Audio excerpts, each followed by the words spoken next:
Alamin ang latest weather update ngayon dito sa Sir Aris Official Weather News Today. Atin para kay Bagyong Uwan, kaninang alas 4 ng umaga ay nasa layong 985 kilometers sila na ng Eastern Visayas. May tagla itong lakas ng hangin na malapit sa gitna na umaabot ng 130 kilometers per hour, pagbugso na umaabot ng 160 kilometers per hour. Yung movement nito sa kasalukuyan ay west-northwestward sa bilis sa 25 kilometers per hour.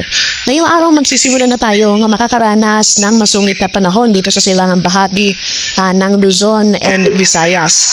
And Metro Manila at malaking bahagi ng ating bansa, makakaranas na rin tayo ng maulap na kalangitan at mataas na tsansa ng makalat-kalat at papulan since may kalawakan nga yung radius ni Bagyong Uwan.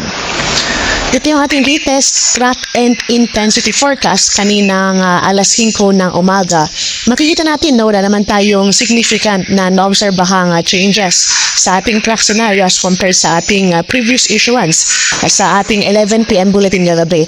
Ganun pa rin ating scenario nakikita mapapatuloy yung generally westward or west-northwestward na pagdalaw ni Bagyong Uwan sa mga susunod na araw.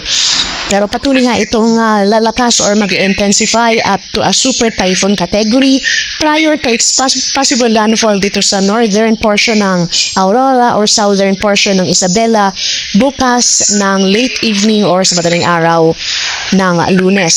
So prior to landfall ay lalakas pa itong intensity nitong si Bagyong Uwan at up to super typhoon category nga yung peak intensity na ating nakikita. Makikita na rin natin na may kalawakan yung radius nitong mga malalakas na hangin na dulot ng bagyo.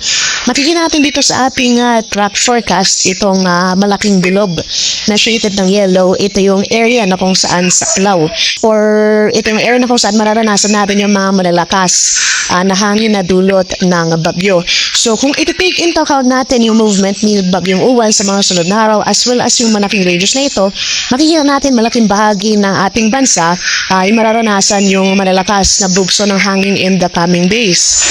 And after its landfall over possibly southern Isabela or northern Aurora ay itratraverse ito or babaybayin ang mainland Luzon landmass. And by Monday morning or afternoon ay nasa West Philippines na itong sentro ni Bagyong Uwan.